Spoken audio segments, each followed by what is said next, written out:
haber examen de entrada. No, porque ahora les voy a tomar oral. Ah, ya, muy bien. ¿Está bien? Me parece muy bien. Bueno, licenciada, ¿está ya la mayoría de los participantes?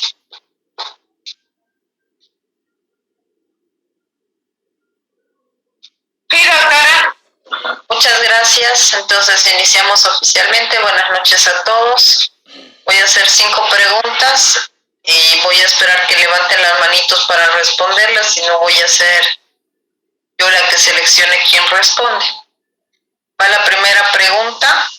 Por favor, todos estén atentos, con cámaras prendidas para que yo pueda ver quién está respondiendo y quién está leyendo. Definición de salud de acuerdo a la Organización Mundial de la Salud. Doctora, ¿puedo responder? Robert, lo escucho. Sí. Es el estado de bienestar tanto física como psicológicamente. Eso es lo que me acuerdo, doctora. El estado de bienestar y ausencia de Ya, Robert, hasta ahí. Saúl estaba con la manito levantada. Y luego Daniel.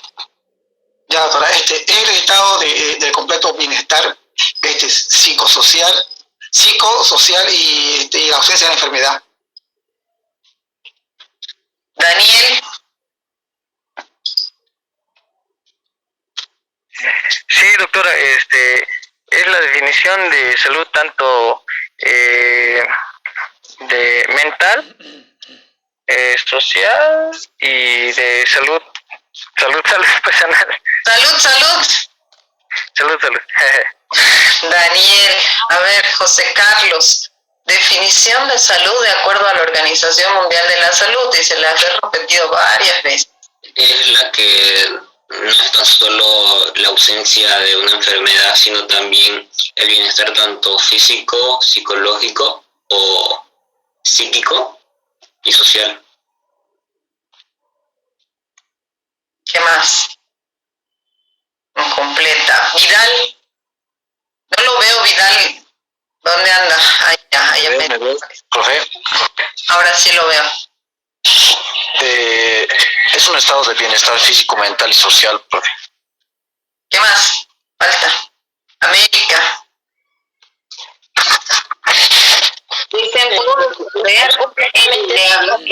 A ver, después de América, por favor, Elizabeth. La definición de salud por la OMS es estar completamente sano. Bien fácil, la he resumido. No, a ver, ¿dónde estaba Elizabeth? Sí. La Organización Mundial de la Salud define la salud como el goce del más alto grado de salud que se pueda lograr. Es uno de los derechos fundamentales de cada ser humano, sin discriminación de raza, religión, credo político y condición económico-social. Es una de las definiciones que hemos dado de salud, pero no es la establecida por la OMS. A ver, Rosa María, y con ella termino. Ninguno completa. Ya, es el completo estado de bienestar físico, psíquico y social, y no solo la ausencia de enfermedades.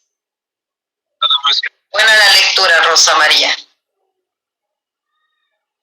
Entonces, la Organización Mundial de la Salud define salud como el completo estado de bienestar biopsicosocial y no solo la ausencia de enfermedades en las personas o en la persona.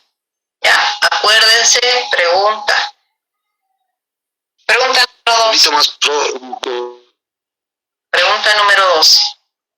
¿Cuál es la ciencia nuclear o la ciencia central de la salud pública? Lisa, ¿puedo responder? Epidemiología. Si no me levantan la manito, se pierde la pregunta. Está bien. Tarde, Oscar, ya la has respondido. La epidemiología, esa es una pregunta muy sencillita, muy fácil. La epidemiología.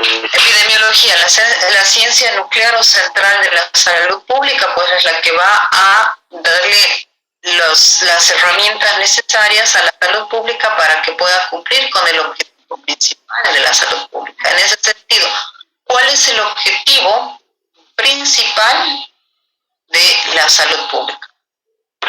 Yo creo es mantener sana la población sana. Bien, Nilda. Sí, eso quiero Si no decir. digo su nombre, no me respondan porque no les puedo hacer valer la respuesta, porque empiezan todos al mismo tiempo. Cuarta pregunta, determinantes de la salud. ¿Cuáles son las determinantes de la salud? No sé si Vidal está con la manito levantada o es de hace rato. No, entonces, a ver quién. ¿Cuál es? Hace rato es, profe. Ya. Determinantes de la salud. Melanie.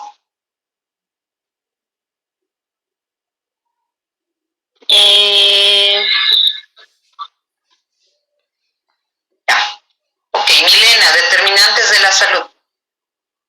El medio ambiente. Ya. Ay, no me acuerdo. Estabilidad. Ay, no me acuerdo, son 4, ¿no es? Son 4. Ya. ¿Puedo responder yo? José Carlos, deme un ratito. Primero voy a los que no han participado y Tainara, determinantes de la salud.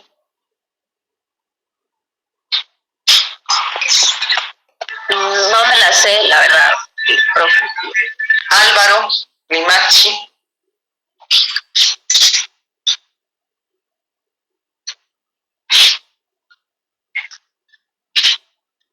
No hago lectura de labios, no lo escuchamos, Álvaro.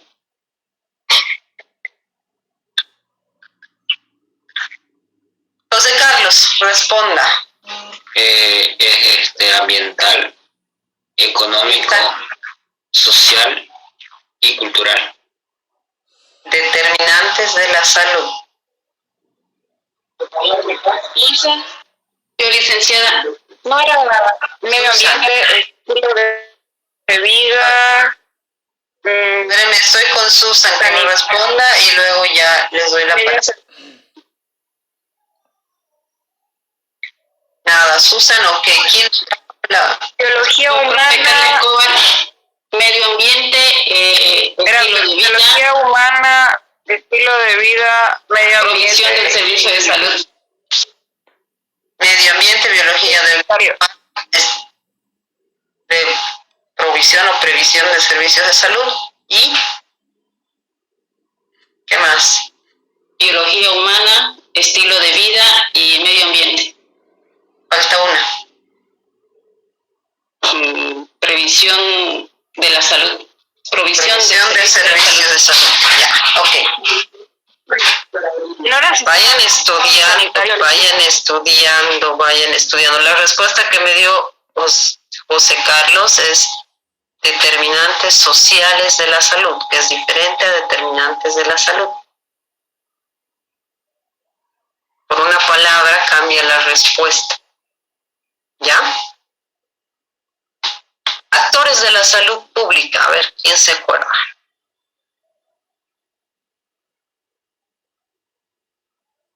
el Estado. El Estado, El ente rector. ya. Actores de la salud. La sociedad.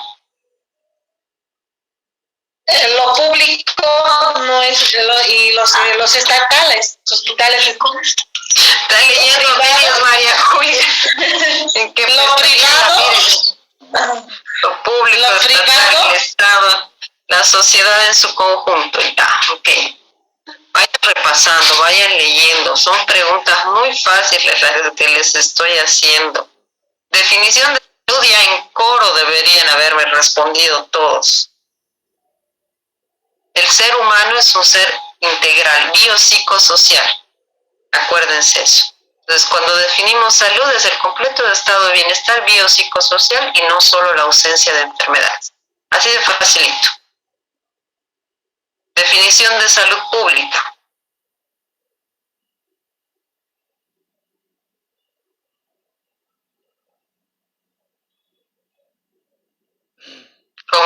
definición, Robert, Valeriana. ¿Dónde está Valeriana? Está lindo el techo. Dicen, ¿puedes repetir la pregunta? Definición de salud pública.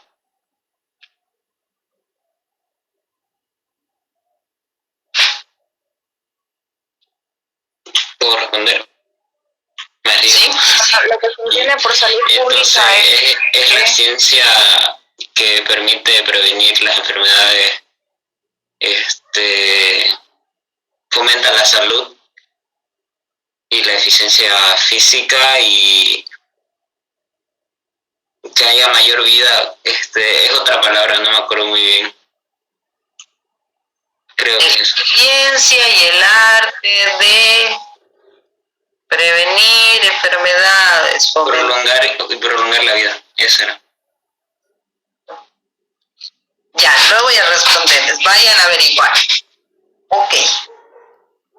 Ojo, está a medias, José Carlos, tiene la idea, pero la definición es una, no es una palabra, otra y otra y otra, ¿no? Hay que estructurar y tener la respuesta, vayan acordándose de todas las palabras, vayan repasando, estudiando. Si les hacía cuestionario, todos con el chanchullo.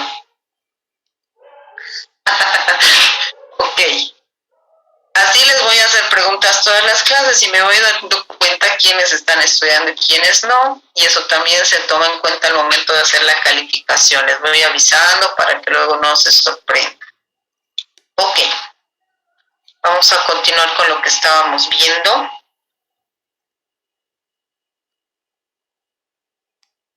Y ¿dónde? Nos hemos quedado acá, ¿no?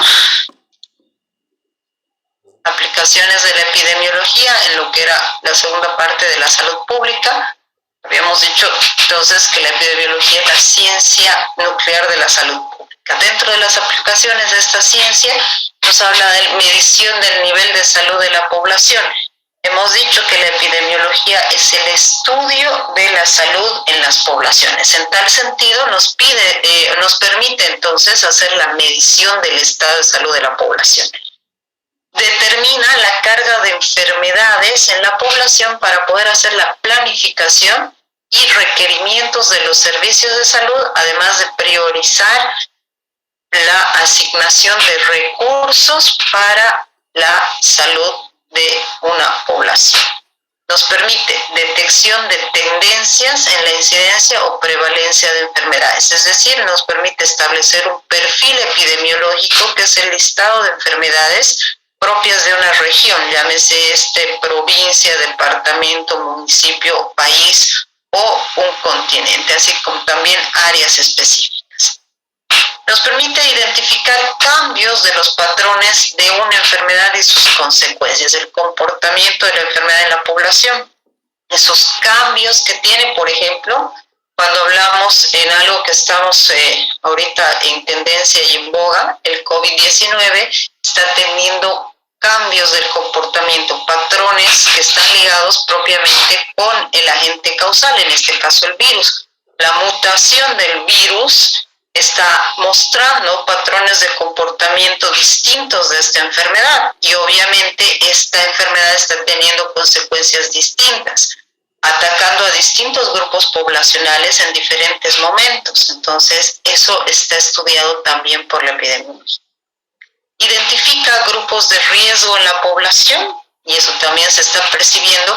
Si ustedes hacen un análisis en relación simplemente a las noticias que perciben a diario en relación al COVID, van a poder enfocar todo este contenido que estamos mencionando en relación a lo que es epidemiología. Determinar el estado de salud, la magnitud y la capacidad o la discapacidad que se genera a partir de una enfermedad o un grupo de enfermedades en la población. Doctora, una pregunta. ¿Lo escucho? Acerca sobre la incidencia y prevalencia, ¿a qué se refiere más o menos? La incidencia es el número de casos que normalmente esperamos encontrar en nuestra población. Es decir, hay enfermedades que viven con nosotros. Por ejemplo, dengue. Podríamos decir a grosso modo que normalmente en una semana epidemiológica esperamos encontrar de 10 a 20 casos, ¿sí? Y la prevalencia es el número de casos que en el momento determinado, en un día determinado, encontramos, tomando los casos antiguos de esta semana y los anteriores. Entonces, es una enfermedad prevalente porque está continuamente en las diferentes semanas epidemiológicas que nosotros vamos midiendo. Muchas gracias, doctor. Bien. Dentro también de las aplicaciones de la epidemiología vamos a encontrar la descripción de la historia natural de la enfermedad. Entonces, al hablar de la historia natural de la enfermedad, vamos a definir los rangos de normalidad o valores esperados en relación a los casos que se presentan en la población. Contempla el cuadro clínico de la enfermedad y va a identificar condiciones predisponentes, además de identificar la extensión de periodos y etapas presintomática, sintomática y etapa de resolución. Cuando hablamos del cuadro clínico nos referimos a la signo-sintomatología que se presenta en la población en relación a esa enfermedad. A ver, ¿qué es un signo y qué es un síntoma? ¿Saben definirlo? Un signo, doctora, es algo que se ve y un síntoma es algo que se siente. Ya, entonces para nosotros como personal de salud un síntoma es lo que la persona nos describe, ¿no? Tengo dolor, tengo malestar, tengo mareos. En cambio un signo es algo que nosotros podemos percibir. Puede ser, no sé, el aumento de la temperatura, ¿sí? Eso lo vamos a medir a través de un equipo específico, un termómetro, ¿no es cierto? Eso es un signo. Ya es un signo de fiebre o aumento de la temperatura. El aumento de la frecuencia cardíaca o diferentes signos que nosotros vamos a ir estableciendo en el desarrollo de nuestra anamnesis o examen físico que se realiza. Bien, nos ayuda además a predecir o a tener un pronóstico en la mejora clínica con o sin intervención por parte del profesional en salud. Identifica variables o determinantes de la enfermedad.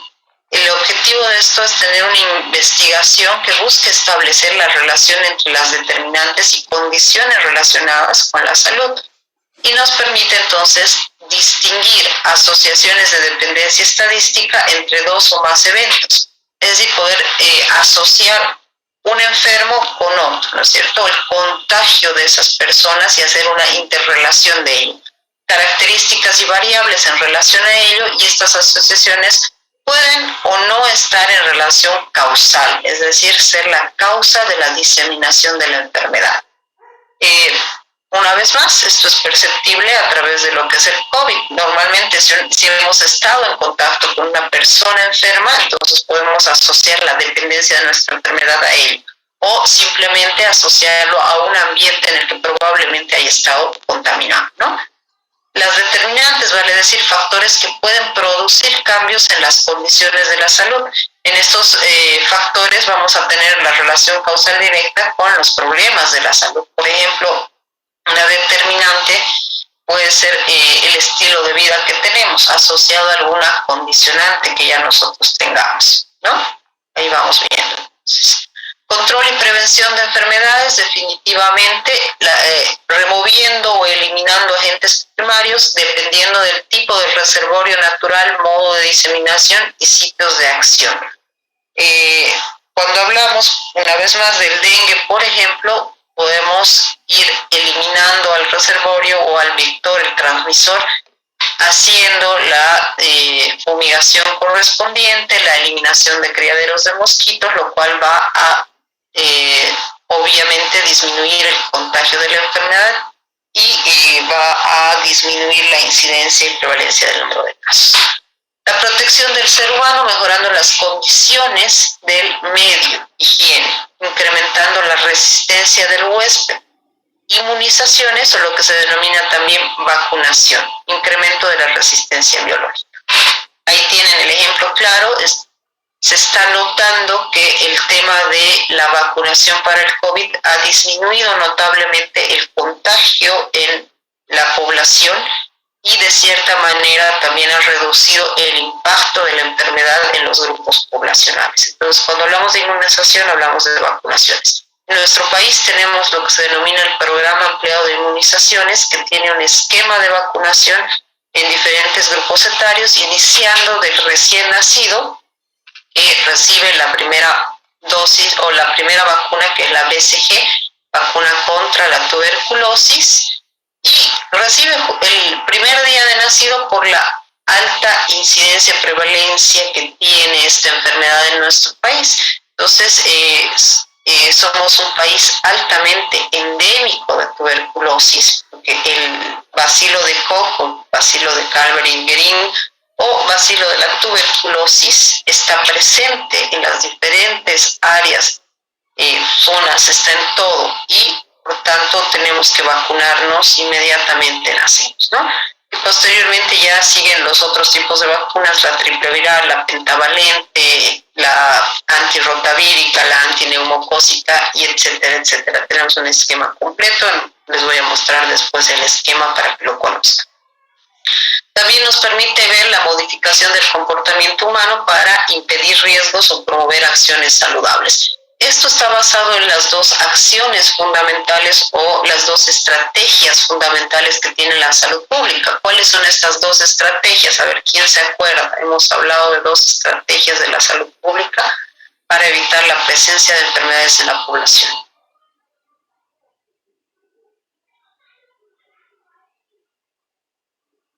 Promoción y prevención en salud. La primera estrategia es la promoción, que está diseñada para informar a la población en general sobre distintos tipos de enfermedades, y sobre todo se enfoca en la adopción de estilos de vida saludables. Busca informar a la población para que ésta adopte estilos de vida saludables, evitando de esta manera la presencia de enfermedades. Y por otro lado, la estrategia de prevención, que está enfocado a grupos poblacionales específicos.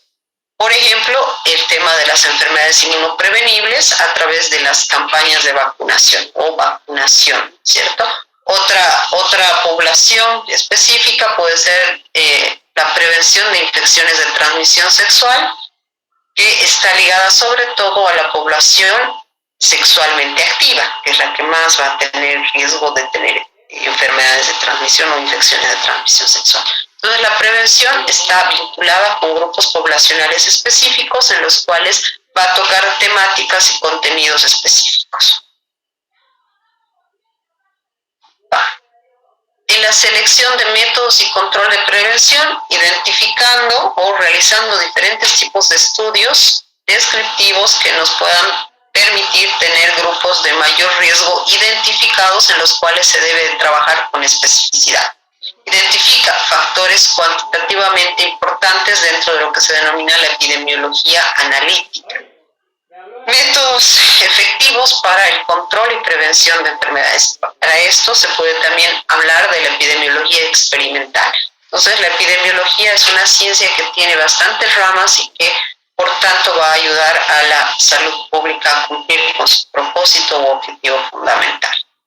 Dentro de lo que es la planificación y la evaluación de los servicios de salud, vamos a ver que en el pasado los servicios eran planificados y los recursos asignados sobre la base de utilización histórica, es decir, sobre el comportamiento de la enfermedad que se había establecido en la población.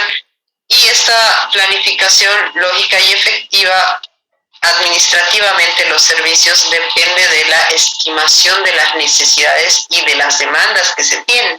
Para esto, entonces, requiere información, identificación de los principales riesgos para la salud de la población, conocimiento de la eficacia de las diferentes intervenciones en las estrategias que se aplican, evaluación de la eficacia y efectividad de las intervenciones propuestas. Entonces, aquí es importante conocer todo esto para poder saber dónde necesitamos servicios de salud y qué tipo de servicios de salud necesitamos para atender a nuestra población. En los variados o misceláneos es importante poder tener una lectura de la información científica que proporciona esta ciencia, predicción de escenarios sanitarios, es decir, ver presencia de brotes, epidemias de enfermedades, estudio de la forma en la que se distribuyen los recursos de acuerdo a las necesidades de la población y la aplicación de sus métodos al escenario netamente clínico. Entonces, esas son las diferentes aplicaciones que va a tener la epidemiología. Y hablando de la epidemiología clínica propiamente dicha, vamos a ver que esta aplica los principios y métodos de la epidemiología a la práctica de la medicina clínica. Entonces, ¿cuál es la diferencia entre la clínica y la epidemiología? La clínica está dirigida netamente a la relación médico-paciente, uno a uno, ¿no es cierto? Clínico, el médico-paciente hace clínica. Epidemiología, médico-epidemiólogo o epidemiólogo y población en general, ¿sí? Entonces, en la epidemiología clínica se aplican los métodos de la epidemiología poblacional, pero para hacer el enfoque en una sola persona. Entonces, nos permiten definir temas como son definición de normalidad y anormalidad en la población, exactitud de pruebas diagnósticas, la historia natural de la enfermedad, el pronóstico de la enfermedad, la eficacia del tratamiento y la prevención en la práctica clínica. ¿Por qué decimos que los métodos de la epidemiología se aplican en el sentido clínico? Porque ¿de dónde podemos tener el conocimiento? Del estudio de una población, de donde se sacan los criterios necesarios. Yo entonces tengo que estudiar un grupo poblacional para saber el comportamiento de la enfermedad y en base a eso saber cuál va a ser el comportamiento de la enfermedad en una sola persona, ¿sí? Bien, hasta ahí entonces lo que es epidemiología para que vayamos fortaleciendo esto.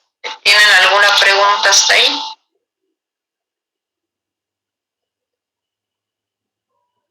No, la próxima clase pregunto yo. No, yo sí tengo, doc.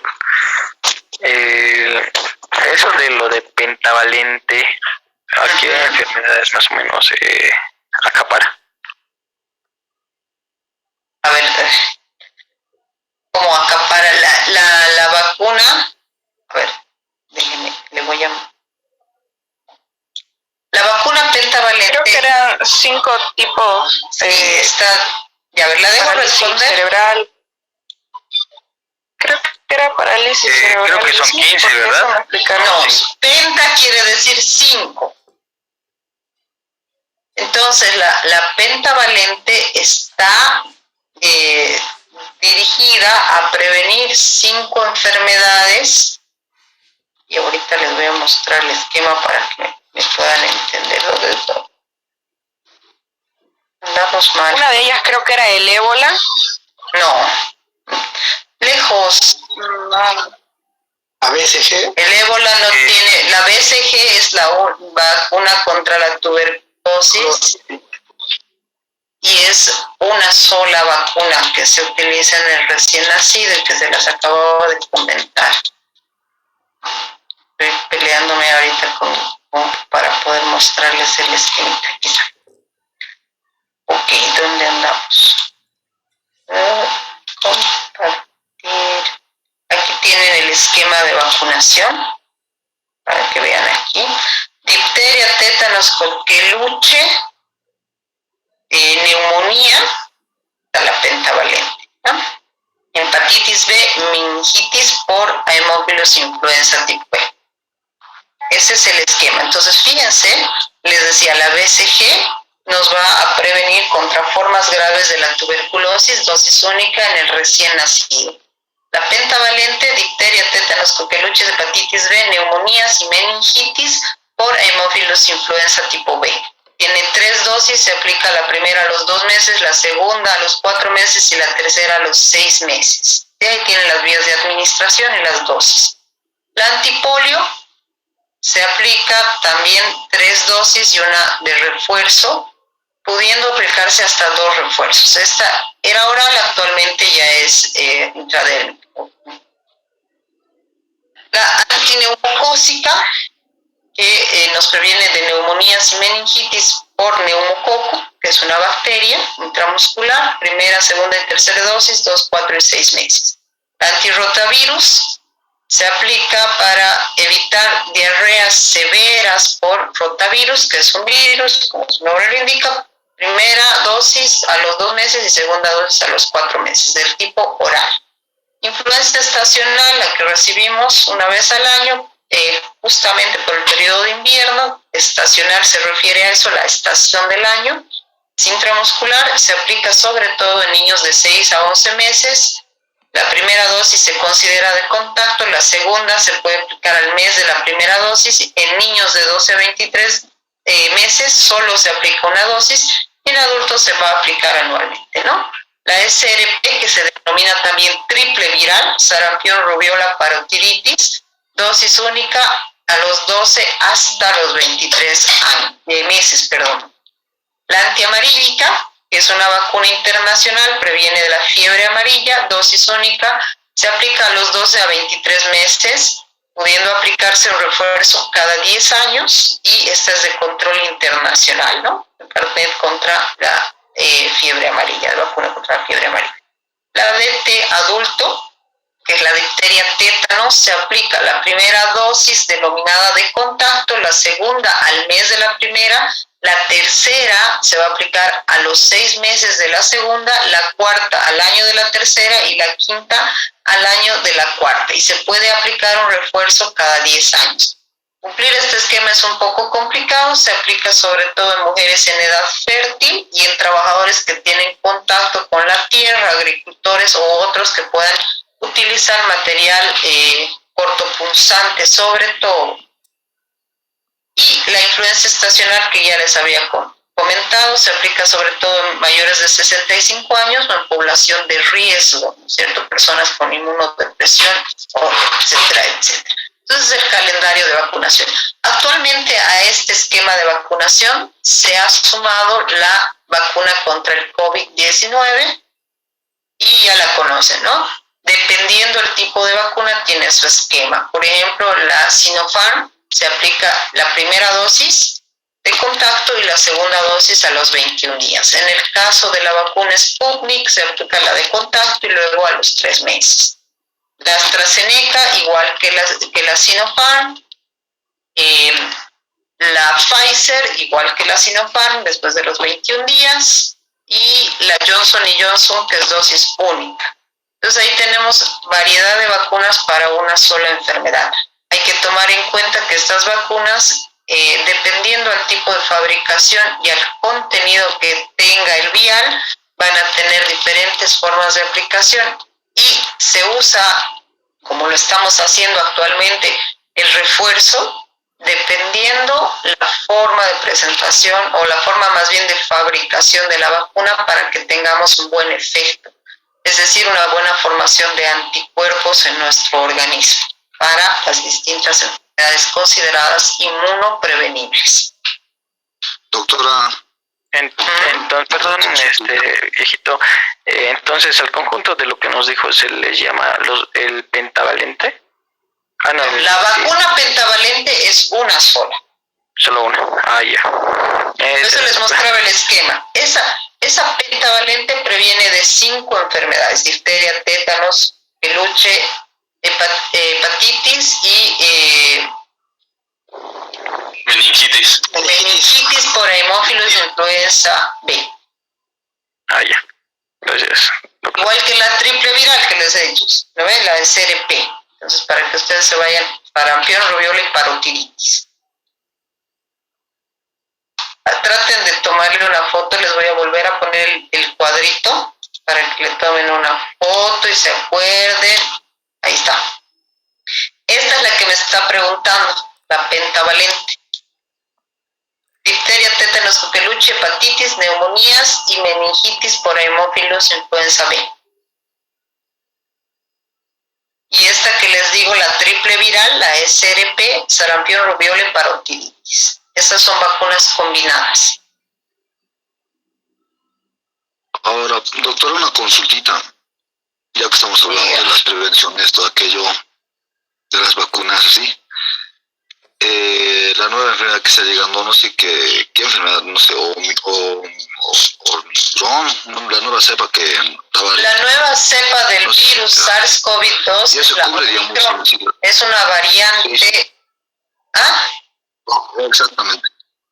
Es una variante del virus, es una mutación del virus. Los virus son altamente mutágenos, entonces en este caso es una cepa propia de África, Sudáfrica específicamente, y que está presentando algunos tipos de manifestaciones un poco más severas. Se considera que tiene un 30% más de contagiosidad, si se quiere llamar, o de virulencia en este caso, por lo cual pues se está mostrando la signo-sintomatología más severa en la población. La vacuna está justamente diseñada para formar anticuerpos y evitar que los síntomas y signos puedan ser de alta gravedad en las personas que lleguen a contagiarse.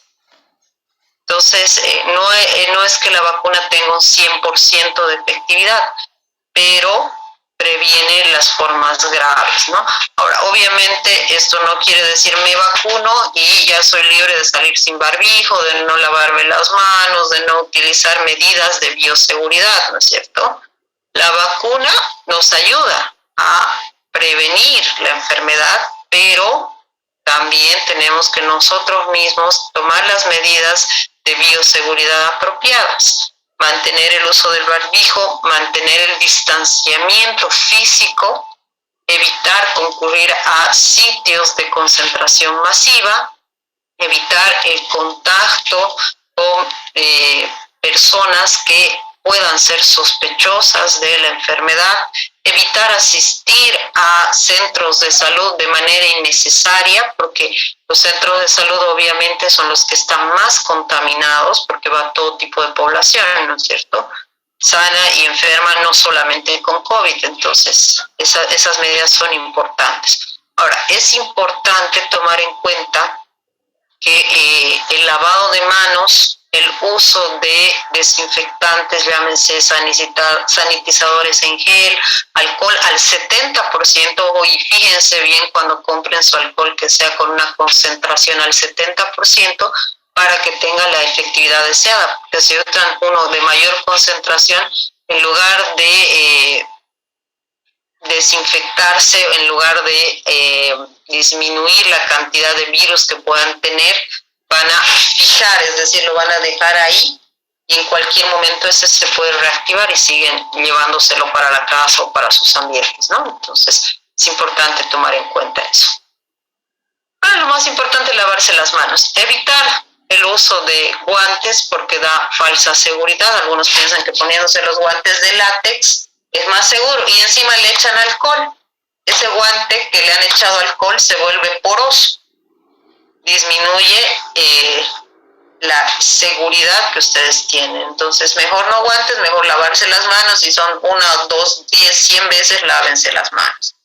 En la manipulación de los barbijos, no se los cuelguen en el brazo, no los tengan en el bolsillo, traten de tener algún recipiente, algún tipo de envase en el cual puedan guardar su barbijo y asegurarse de que no se les contamine.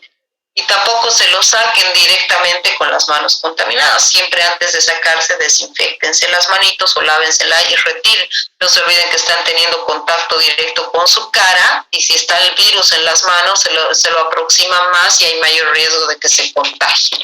Entonces, las medidas de bioseguridad son bastante importantes para ustedes que tienen contacto con personas y que en muchos casos van a manipular objetos que están cerca del rostro, ¿no es cierto? Entonces, por favor, cuídense.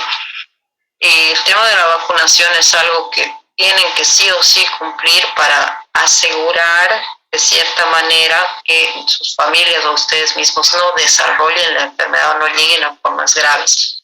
No solamente por el tema de que puedan tener un cuadro asintomático o un cuadro leve, porque si ustedes no desarrollan el grave, puede ser cualquiera de las personas que conocen, un amigo, un pariente, los padres, los hermanos, los abuelos, y en ellos es mucho más peligroso, ¿no?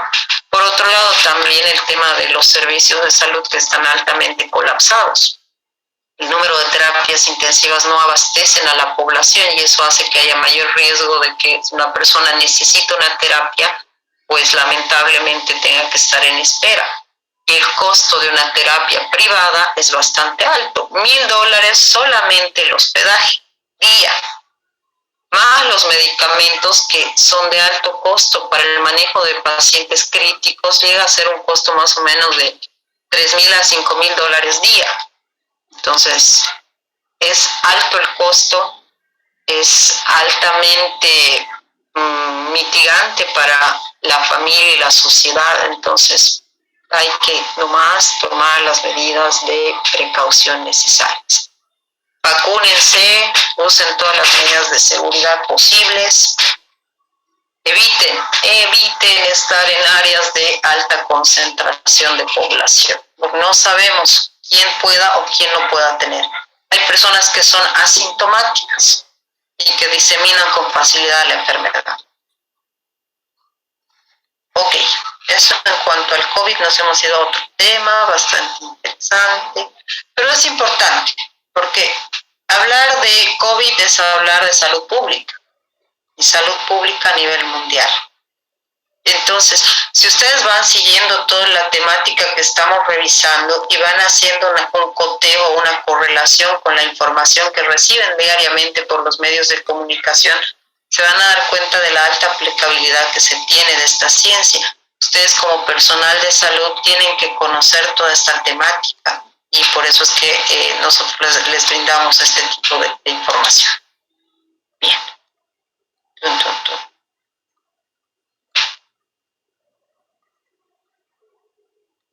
He perdido que tenía que darles ahora. Dicen una pregunta. Va a tener que hacer una dosis, la primera a los 21 días, como usted dijo. Si no nos colocamos a los 21 días, ¿hay alguna dificultad o algún problema? Lo ideal es cumplir el esquema, es decir, cumplir los 21 días y recibir la segunda dosis. Si no ha podido recibir la segunda dosis a los 21 días, hágalo lo antes posible para cumplir su esquema de vacunación. De igual manera, sí o sí tiene que cumplir ese esquema de primera y segunda dosis. Mientras más antes lo haga, obviamente es mucho mejor. Ya, gracias, Luciana. Bien, ahora sí, ya pillado lo que tenía que mostrar.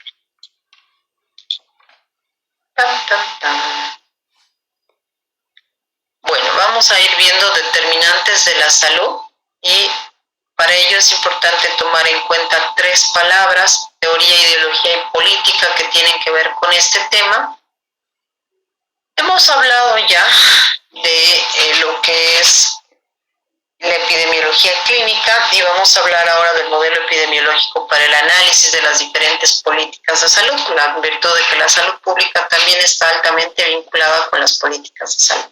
Entonces hablamos de, primero, la biología, que está dada por el ser humano en sí mismo, la persona, y esta persona tiene pues una herencia genética que viene de sus progenitores y de sus antecesores, de todo su aspecto familiar, un sistema interno propio, medio interno, y este ser humano tiene un proceso de maduración y envejecimiento. A esto se adapta de cierta manera lo que es las determinantes de la salud, porque tienen un comportamiento específico. Ahora, en el modelo epidemiológico vamos a incorporar a esta biología lo que es el medio ambiente, el sistema de cuidados de salud y los estilos determinantes de la salud. En el medio ambiente tenemos que considerar lo social, lo físico y lo psicológico, que van a involucrarse bastante en relación al ser humano. El sistema de los estilos de vida, fíjense, juegan un rol importante. La dieta, el ejercicio físico y lo que se podría considerar el consumo de algunas otras sustancias, dentro de ellas el tabaco. El sistema de cuidados de la salud está dado primeramente por el aspecto preventivo, ¿no es cierto? Educación en salud. El segundo aspecto, el componente curativo, haciendo un diagnóstico y tratamiento precoz, es decir, un diagnóstico lo antes posible para tener un tratamiento también lo antes posible y poder restablecer el estado de salud de la población. Y el rehabilitador, una vez que ya se ha cursado la enfermedad, viendo las secuelas o consecuencias que pueda haber traído consigo esta enfermedad. Aquí, los niveles de organización según el modelo biomédico y biopsicosocial. Fíjense, tenemos el modelo biopsicosocial que involucra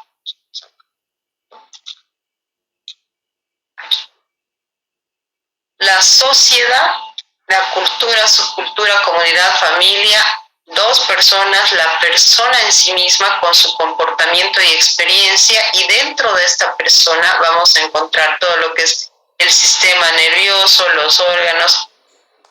Vamos a partir desde lo más simple: partículas subatónicas, átomos, moléculas, organelas, células. La célula está compuesto por todo lo que está por debajo. El conjunto de células se llama tejido. El conjunto de tejidos va a conformar un órgano. El órgano, unido junto a otros órganos, va a conformar un sistema. Y podemos hablar, si quieren, del sistema nervioso o del sistema respiratorio. Hablamos del sistema nervioso, hablamos de las células que se llaman neumocitos, el tejido pulmonar o tejido respiratorio, el órgano, los pulmones. Los pulmones unidos a lo que se llama tráquea, orofaringe, laringe, orofaringe, faringe, las narinas, la nariz, conforman el sistema respiratorio. ¿Sí? Ya tenemos ahí un sistema. Y la persona en sí misma con sus diferentes órganos, sus diferentes sistemas, y ya de ahí viene todo lo que se relaciona en crecendo. El sistema el modelo biopsicosocial está conformado por todo eso. Por otro lado, el sistema biomédico simplemente tiene un enfoque en la persona como tal, con todos estos componentes que ya hemos mencionado. Bien, ahora, las determinantes de la salud son el conjunto de factores personales, sociales, económicos y ambientales que determinan el estado de salud de los individuos o poblaciones. Esa es la definición de las determinantes de la salud, que es otra pregunta de examen. Es lo que me ha respondido José Carlos al iniciar la clase. Y le decía, las determinantes de la salud en sí mismas son estas cuatro: medio ambiente, estilos de vida, biología humana y servicios de salud. Esto ha sido planteado por la LONDE y se utiliza de manera universal. Ahora, ¿cómo están conformados estos determinantes de la salud? Biología humana, factores genéticos, ciclo de vida y ritmos biológicos, que van a constituir al ser humano biológicamente hablando. El sistema sanitario, que va a estar involucrado con la calidad de los servicios de salud, la accesibilidad a los servicios de salud y la financiación de los servicios de salud. Dentro de lo que es la financiación, hay que tomar en cuenta los sistemas de salud que tenemos. El sistema público de salud, que en este momento está representado por Seguro Único de Salud, denominado SUS. El sistema de la seguridad social de corto plazo, que está vinculado a los trabajadores dependientes de algún tipo de empresa o de alguna institución, en el cual está financiado por el propio trabajador. Y el sistema privado de salud, que ya eso es financiado por la persona, no es de compra directa o de pago directo para la atención. Entonces, es el sistema sanitario.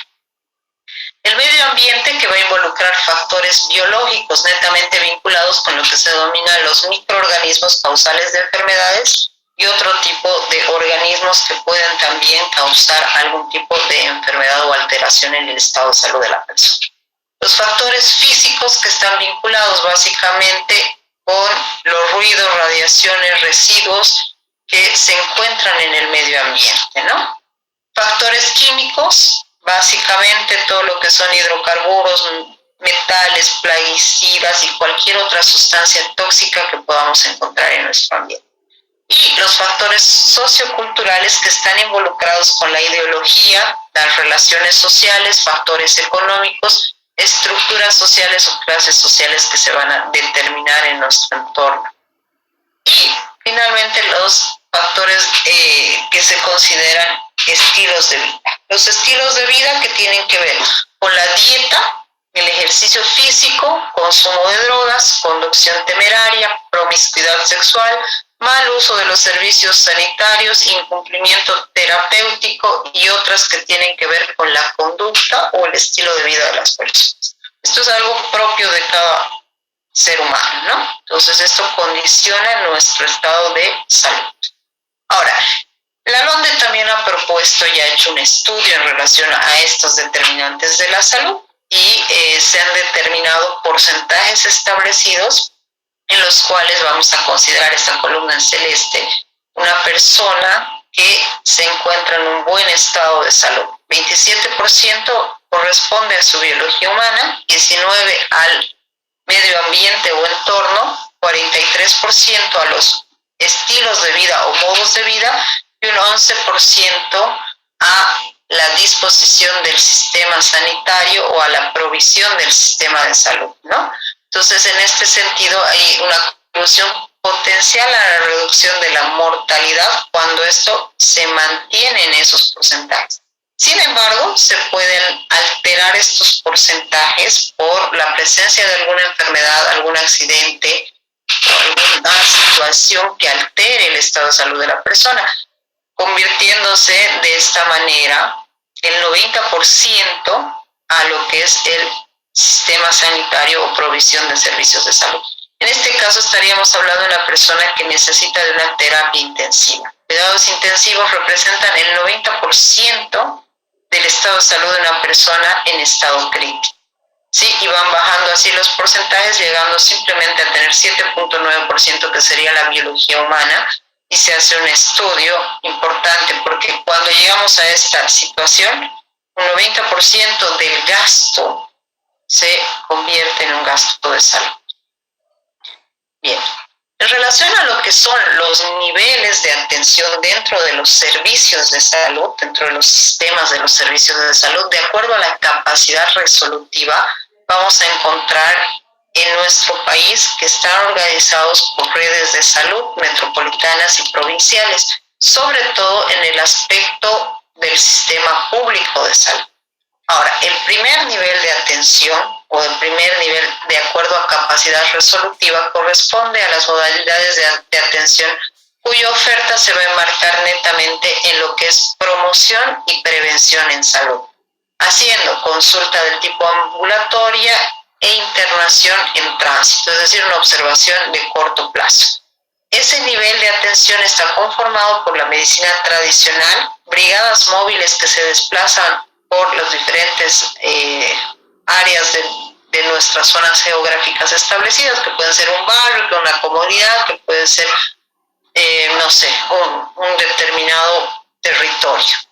Puestos de salud, consultorios médicos, centros de salud que se denominan con o sin camas, dependiendo de la estructura constituida, los policlínicos en el caso de la seguridad social, policonsultorios en el caso del sistema privado de salud, y estos primeros niveles se van a considerar como la puerta de ingreso al sistema de atención de salud, es donde primero se debe acudir para recibir una atención. Posteriormente se defina el nivel de capacidad resolutiva que se necesita para atender la enfermedad o dolencia que se presenta. El segundo nivel corresponde netamente a las modalidades que requieren atención ambulatoria de mayor complejidad y también lo que se refiere a internación hospitalaria en diferentes especialidades. El segundo nivel entonces considera 4 especialidades básicas: medicina interna, ginecobstetricia, pediatría y cirugía. En el caso de los segundos niveles, al contar con la especialidad de cirugía, tiene que tener anestesiología porque ya se cuenta con áreas de quirófano, y entonces se necesita un equipo mucho más complejo, ¿no? Dentro de eso también está todo lo que es la instrumentación quirúrgica y personal de quirófano.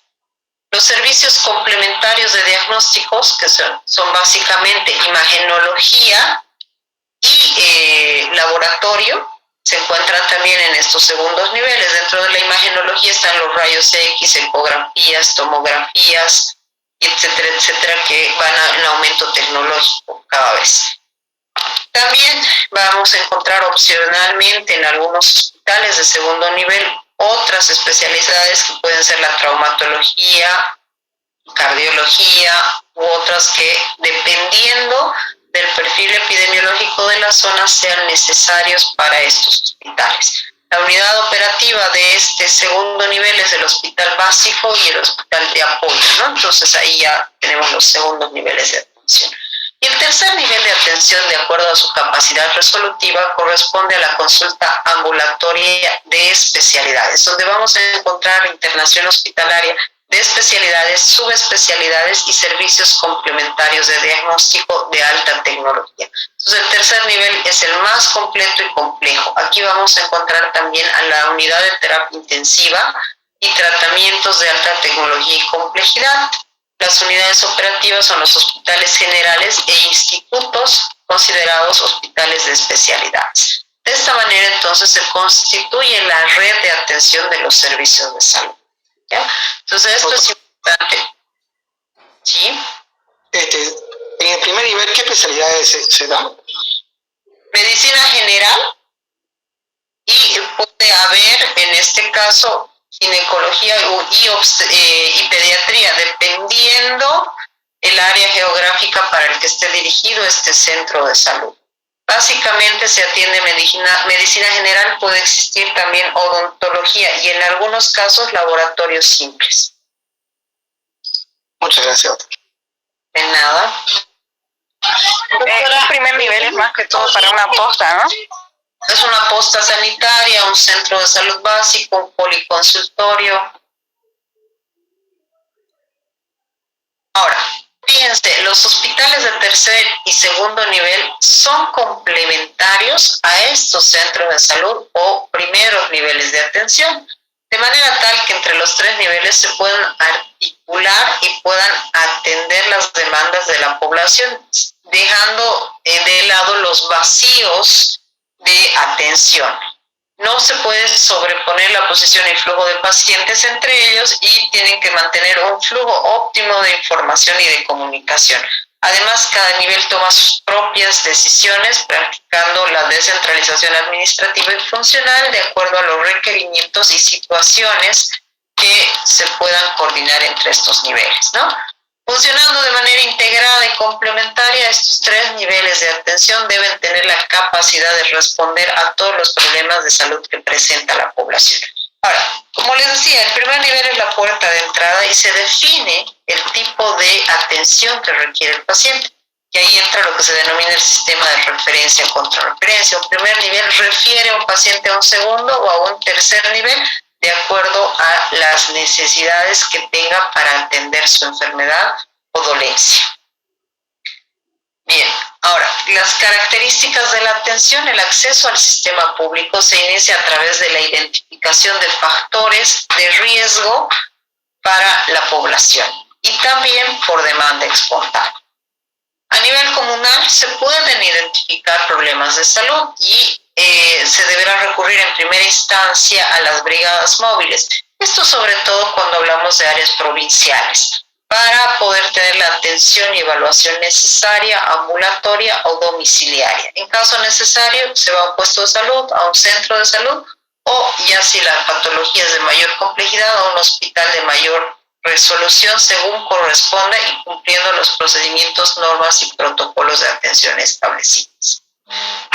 Bien, este es el sistema de referencia, contrarreferencia que les explicaba que de acuerdo al tipo de necesidad se refiere un paciente a segundo o tercer nivel para que sea atendido y pueda recibir el tratamiento correspondiente.